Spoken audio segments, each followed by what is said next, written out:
कि चिता की आग भी ठंडी नहीं हुई। आप कुछ सोचो, एक एक घर में 6-6 अर्थियां उठती हैं। इसी हॉस्पिटल की डेंटिंग पेंटिंग प्लास्टर करना है तो उसके लिए पहले भारत 200 लोगों की आहुति देगा, पहले 150-200 लोगों को मारा जाएगा, उसके बाद फिर ये सरकार अस्पताल की दशा दुर्दशा बदलेगी।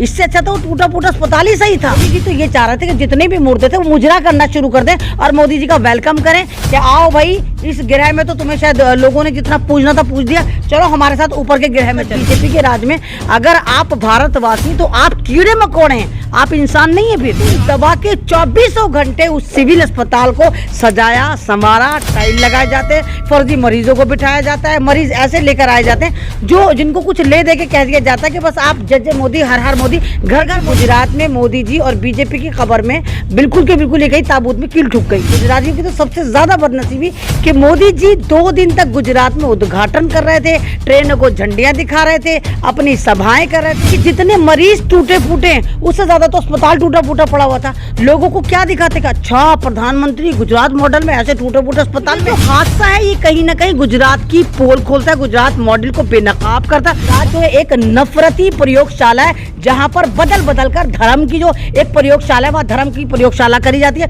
मुसलमानों के खिलाफ वहाँ नैरेटिव सेट करा जाता है, मुसलमानों को किस नौयत का आतंकवादी बनाना है ये गुजरात तय करता है, गुजराती तय करते हैं। इतनी जबरदस्त लापरवाही करी कि जिंदों को भी मुर्दों में डाल दिया, चल भाई तू भी मरा हुआ है। यानी और मारना चाहते थे, आंकड़ा और देना चाहते थे। एक औरत जो अपने बच्चों को ढूंढती फिर रही थी, वो मुर्दा खाने में जाती तो देखती कि उसके दोनों बच्चे जो 18 साल और 20 साल का जो बेटा था वो जिंदा थे।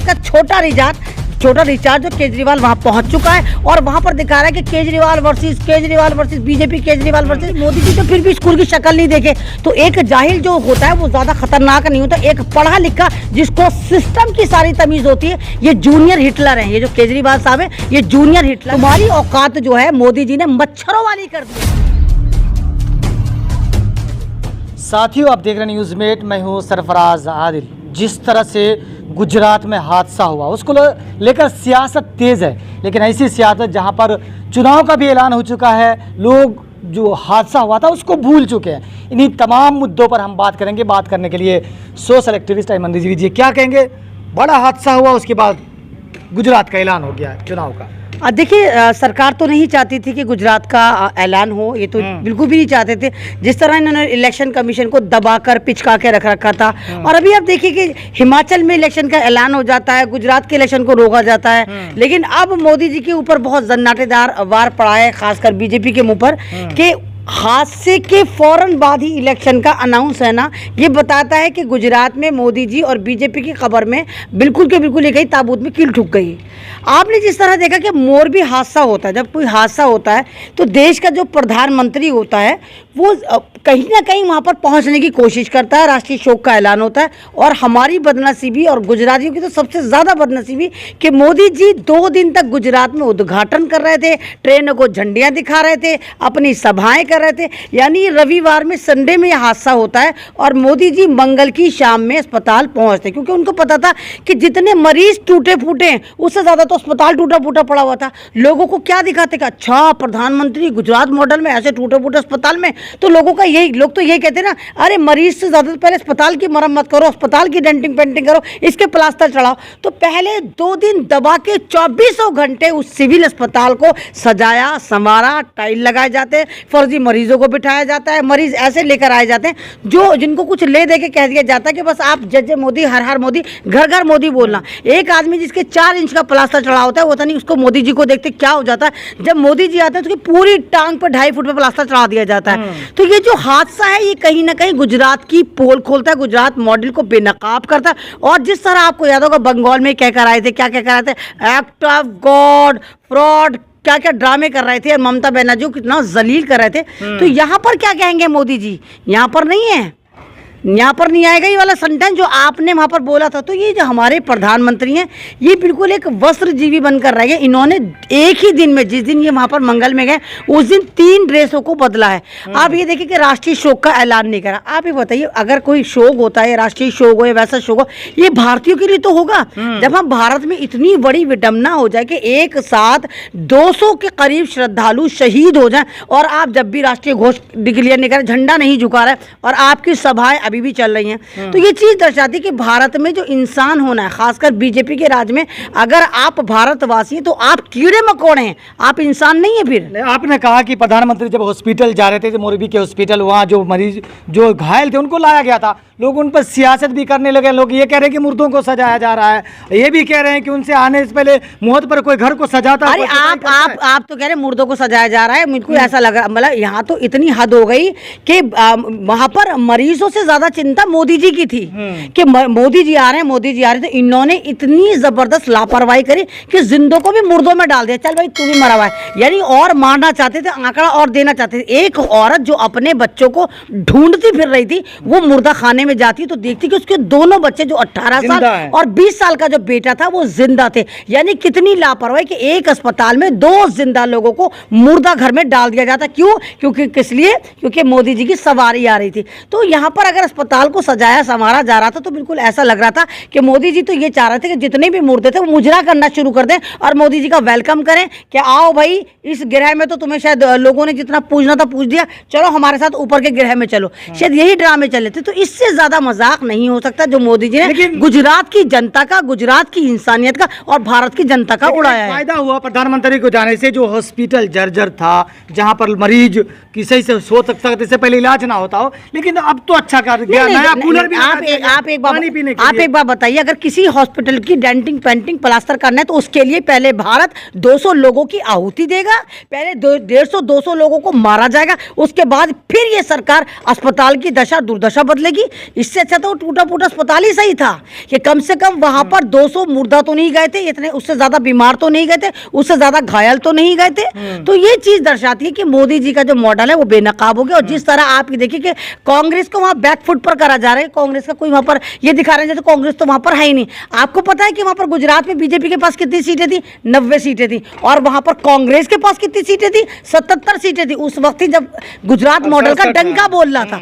तो अब आप ये देखिए कि कहीं ना कहीं यहाँ पर कांग्रेस मजबूत होती नजर आ रही। इसीलिए आरएसएस का छोटा रिचार्ज जो केजरीवाल वहां पहुंच चुका है और वहां पर दिखा रहा है कि Kejriwal versus BJP, Kejriwal versus BJP. हालांकि हकीकत यह है कि वहां पर कांग्रेस अपने तरीके से काम कर रही है और जमीन पे काम कर रही है, गांवों में काम कर रही है। आपने कहा केजरीवाल का आप जिक्र कर रहे हैं, बिल्किस बानो के बारे में सवाल होता है, कोई जवाब नहीं आता। जो हादसे हुए, मौतें हुई, उस पर भी खामोश है। अभी भी स्कूल मॉडल दिल्ली का दिखाया जा रहा, गुजरात मॉडल वह कह रहे कि फेक है, दिल्ली मॉडल वहां पर इस्तेमाल करेंगे, इस तरह की बात कही जा रही है। लेकिन जो हादसा हुआ, दिल्ली का मॉडल, परिवार ऑटो वाले के यहाँ जाते हैं लेकिन उन परिवारों के यहाँ नहीं, केजरीवाल भी बिल्कुल छोटा रिचार्ज चल रहे हैं, बिल्कुल वही मोदी जी की तरह ये अफीम का धंधा कर रहे हैं, मजहब का धंधा कर रहे हैं, मजहब की अफीम चटा रहे हैं। आप दिल्ली का मॉडल कितने स्कूलों में मैं आपको लेकर चलती हूँ, दिल्ली के स्कूलों में जहां बाहर इन्होंने अंदर और बाहर सिर्फ रोगन पुताई करी, इसके अलावा कुछ नहीं। सिस्टम आज भी वही है। आप एक बार बताइए, 5 साल पहले भी वही टीचर पढ़ाते थे, 5 साल बाद भी वही टीचर पढ़ाते हैं कि ऐसे कैसे इन्होंने कौन सी ऐसी छड़ी घुमाई केजरीवाल ने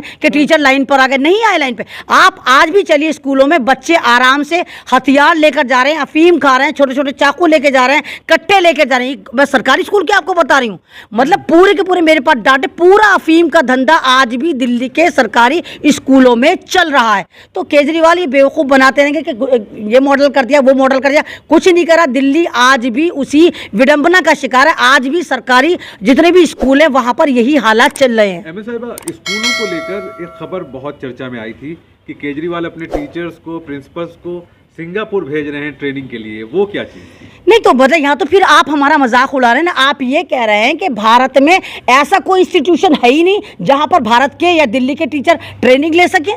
तो ये तो आप उल्टा मोदी जी से भी ज़्यादा एक हाथ आगे जा रहे हैं। और मैं पहले कह रही थी, मैंने तो 3 साल पहले बोल दिया था कि जो लोग खुश हो रहे थे कि केजरीवाल आ गए, दिल्ली नहीं पूरा भारत चेंज हो जाएगा, तो ये बहुत बड़ी गलतफहमी थी। मोदी जी तो फिर भी स्कूल की शक्ल नहीं देखे। तो एक जाहिल जो होता है वो ज़्यादा खतरनाक नहीं होता। एक पढ़ा लिखा जिसको सिस्टम की सारी तमीज़ होती है, ये जूनियर हिटलर हैं। ये जो केजरीवाल साहब है ये जूनियर हिटलर है। और हिटलर भी ऐसे ही था, उसने किस तरह तबाहियां मचाई थी, किस तरह उसने पब्लिक की नब्ज पकड़ी थी, किस तरह उसने पूरे के पूरे, आप ये देखिए कि जर्मनी को बर्बाद करा था। केजरीवाल बिल्कुल इसी तरह दिल्ली को बर्बाद करे। और केजरीवाल जो है वही सोच रहे हैं, ख्वाब खरगोश में केजरीवाल को ये ख्वाब आ रहा है कि सन 2024 में वो आप अपने आप को प्रधानमंत्री की जगह स्थापित कर रहे हैं, अपने आप को प्रधान सेवक समझने की गलती कर रहे हैं। यही वजह है कि वो कह रहे हैं कि लक्ष्मी के ऊपर लक्ष्मी आ जाए।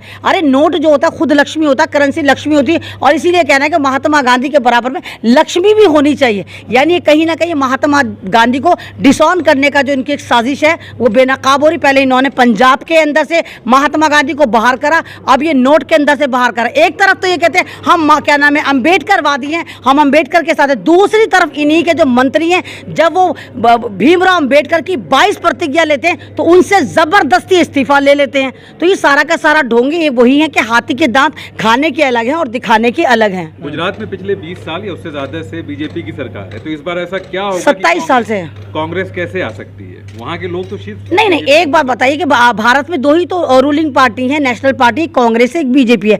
जब भारत की जनता बीजेपी के जुल्म का, इनके इतना जबरदस्त शिकार हो गए, इनके जुल्म का, इनकी बेरोजगारी की मार का, इनकी महिलाओं पे अत्याचार का, इनके किसानों का दोहरा मार का इतना शिकार हो गए, जाहिर सी बात है जनता परिवर्तन चाहती है। बात तो 27 साल से परिवर्तन नहीं हुआ, तो परिवर्तन के तौर पे कांग्रेस ही तो होगी। गुजरात को तो वाइब्रेंट गुजरात कहा जाता है। नहीं, गुजरात वाइब्रेंट गुजरात नहीं है। गुजरात जो है एक नफरती प्रयोगशाला है, जहां पर बदल बदल कर धर्म की जो एक प्रयोगशाला है, वह धर्म की प्रयोगशाला करी जाती है। मुसलमानों के खिलाफ वहाँ नैरेटिव सेट करा जाता है, मुसलमानों को किस नौयत का आतंकवादी बनाना है ये गुजरात तय करता है, गुजराती तय करते हैं। लेकिन ये जो मोरबी का पुल गिरा है, ये वाली बात दर्शाता है कि देखो गुजरातियों, तुम्हारी औकात, और खासकर बिहार वालों जो तुम कूद कूद कर पूजा कर रहे थे, छठ पूजा कर रहे थे, तुम्हारी औकात जो है मोदी जी ने मच्छरों वाली कर दी है। क्योंकि जिस मोरबी पुल का मोदी जी ने ठेका दिया था वो आज भी मॉस्किटो रैकेट, जो मॉस्किटो किलिंग रैकेट होते हैं, मच्छर मारने वाला बल्ला होता है, वो बनाती है। यानी एक पुल का मेंटेनेंस मच्छरों को मारने वाला बल्ला बनाने वाली कंपनी कर रही है,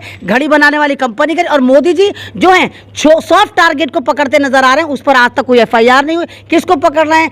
2 दिन उनको चौकीदारों को पकड़ लिया, टिकट काटने वालों को पकड़ लिया। तो इसका मतलब यह है कि मोदी जी आज भी फिर वही काम कर रहे हैं, गुजरातियों को लेकर साथ चल रहे हैं और गुजरात के गरीब लोगों को बर्बाद कर रहे हैं। एक सवाल सुबह सुबह उठा है इस बात को लेके, इतना बड़ा हादसा हुआ लेकिन वहाँ की जनता क्यों नहीं आंदोलन करती है, आवाज क्यों नहीं उठाती? नहीं, जनता अगर आंदोलन कर भी रही होगी तो आपको क्या स्ट्रीम चैनल पे नजर आएगा?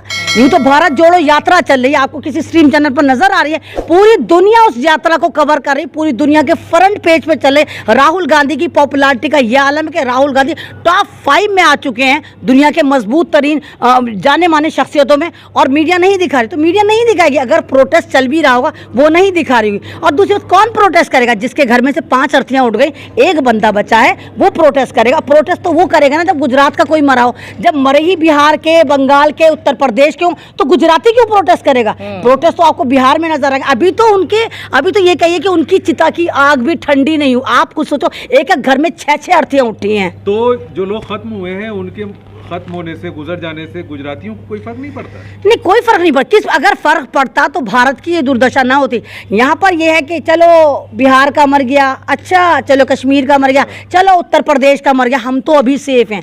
जब तक भारत में ये कीड़ा रहेगा, अगर आप उत्तर प्रदेश को, बिहार को, कश्मीर को, नागालैंड, तमाम हमारी स्टेटों को अपना नहीं समझेंगे, तब तक ये ड्रामा रहेगा कि बिहारी मर गया, ये मर गया। नहीं, अगर कोई भी मरा सबसे पहले वो भारतवासी मरा, और ये हमारा फर्ज है कि भारत के अंदर कोई भी किसी भी इंसिडेंट में या सरकार की लापरवाही से मरता है तो पूरे भारत को इसी तरह एक साथ खड़े हो जाना चाहिए और उसके लिए आवाज उठानी चाहिए। तो चुनाव में फिर भाजपा को कोई खतरा नहीं है जब गुजरात को फर्क नहीं पड़ता है? तो नहीं, तो चुनाव में अगर खतरा नहीं होता तो आप एक बात बताइए ना, चुनाव में जो वहां पर अगर आप रिजल्ट देख रहे हैं, बीजेपी क्यों उतनी वहां पर घबराई हुई है? जब गुजरात का मॉडल इतना परफेक्ट था तो वहां पर कांग्रेस 77 सीट कैसे लेकर बैठी है? जब गुजरात मॉडल इतना परफेक्ट था तो वहां RSS का छोटा रिचार्ज केजरीवाल क्या कर रहा है? वहां पर क्यों दिखा रहा है कि भाई केजरीवाल ही जीतेगा, केजरीवाल ही जीतेगा? जाहिर सी बात है, अगर मुझे तमाम चीजें मुझे ऑन बेड मिल रही है, मुझे खाना मिल रहा है, नौकरानी है, नाश्ते पानी मिल रहा है, मुझे कोई टेंशन नहीं, ना खाने की, ना कमाने की, ना पीने की, ना सिक्योरिटी की, तो मैं दूसरी सरकार क्यों चाहूंगी? मैं तो अगर 27 साल से मुझे इतनी आसाइश बीजेपी दे ही रही है गुजरात को, तो गुजराती क्यों आके सरकार चेंज करना चाहते हैं? यानी कहीं ना कहीं दाल में कुछ काला है। अच्छा, सवाल ये, आपने मुसलमान का जिक्र किया, लेकिन जो पुल हादसा हुआ उसमें जो पूरा सोशल मीडिया पर चला कि मुसलमानों ने बचाया, तो जिस तरह से नफरत फैलाया जाता है तो कहीं ना कहीं हाँ, मुसलमान और हिंदू में कोई नफरत सोशल नहीं मीडिया है। पे दिखाया, लेकिन आप देखिए कि हमारी बदनसीबी ये है कि जिन मुसलमानों को जिहादी, आतंकवादी, टेंट हाउस वाली, मुल्ली, मुल्लानी के टाइटल मिलते हैं, वहां पर 4 मुसलमानों ने 200 से जायद लोगों को, जिनमें जिंदा भी थे, मुर्दा भी थे, और उनकी अपनी फैमिली भी वहां डूबी हुई थी, उसके बावजूद उन्होंने उन लोगों को बिना आधार कार्ड देखे बचाया, लेकिन कहीं कोई चर्चा नहीं हो रही। और दूसरी तरफ आपने कहा कि जिस तरह बिल्किस बानो गुजरात की, अहमदाबाद की बेटी थी, और जिस तरह सन 2002 में जब वहां पर डबल इंजन की सरकार चल रही थी, जो भी चल रही थी, वहां पर बिल्किस बानो को गैंग रेप करा गया था, उसकी फैमिली को मारा गया था, उसकी कोख नोची गई थी, 3 साल की बेटी को उसी के सामने पटक पटक कर मार दिया गया था। उसके बावजूद अगर आरएसएस का छोटा रिचार्ड केजरीवाल वहां जाकर बात नहीं करता, तो इससे समझ में आती है कि समझ जाओ ये फिर तुम्हें धर्म की अफीम चटा रहा है। एक सरकार जाएगी जो तुम्हें धर्म पे धंधे पे लगा रखा है, दूसरी सरकार अगर आप पार्टी गलती से आ भी जाती है तो ये इससे ज्यादा घातक साबित होगी। तो आपको लगता है मुसलमान साथ नहीं देंगे आपका? मुसलमान तो आप पार्टी का साथ ही नहीं दे रहे। दिल्ली दंगों के बाद आम आदमी पार्टी से मुसलमान नाराज हो गया। केजरीवाल ने खुद कहा कि उनको मुसलमानों का वोट ही नहीं चाहिए। अब आप कहेंगे कब कहा? अगर आप मुसलमानों के इशू पे बात नहीं करते तो आप ये जनता को संदेश देते हैं कि आपको मुसलमान का कोई वोट नहीं चाहिए। अगर आपको पता हो पिछले साल जिस तरह राबिया सैफी जो सेल्फ डिफेंस में थी, और आप ये देखिए केजरीवाल के थ्रू उसको मरवाया गया था क्योंकि उसने सबसे बड़ा घोटाला बेनकाब किया था। जिस तरह लॉकडाउन में फर्जी मास्क पे सारी रसीदें फर्जी कट रही थी, उसकी गवाह राबिया सैफी थी। उसने वो करोड़ों का घोटाला बेनकाब करा था, इसीलिए उसको मार दिया गया था ना, उसको कंपनसेशन दिया। आज उसकी फैमिली दाने दाने को मोहताज है, लेकिन कोई कंपनसेशन, क्योंकि वो राबिया सैफी थी। अब आप बिल्किस बानो की तरफ आते, जहां ये इलेक्शन लड़ने गए, ये बिल्किस बानो की बात नहीं करते क्योंकि ये आरएसएस का छोटा रिचार्ज है। इनकी भी चड्डी आधी है, मोदी की भी चड्डी आधी है, तो आधी आधी चड्डियां जो है वो दोस्त हैं। और गुजरात में ये क्योंकि बीजेपी को खतरा था, बीजेपी को पूरी उम्मीद थी कि गुजरात में कहीं ना कहीं कांग्रेस रिटर्न कर रही है, इसलिए दिल्ली से बुलाया गया। आ भाई आ मेरे भाई मेरे यार, आ चल यहाँ पर आ, और आधी चड्डी का करिश्मा दिखा, इसलिए वहां पर चले गए। लेकिन ये गुजरात में मुसलमानों की बात करने को तैयार नहीं है, ये बिल्किस बानो की बात करने के लिए तैयार नहीं है, ये मोरबी पुल की बात करने के लिए तैयार नहीं है। चलिए बहुत शुक्रिया। तो ये थी अयमन रिजवी।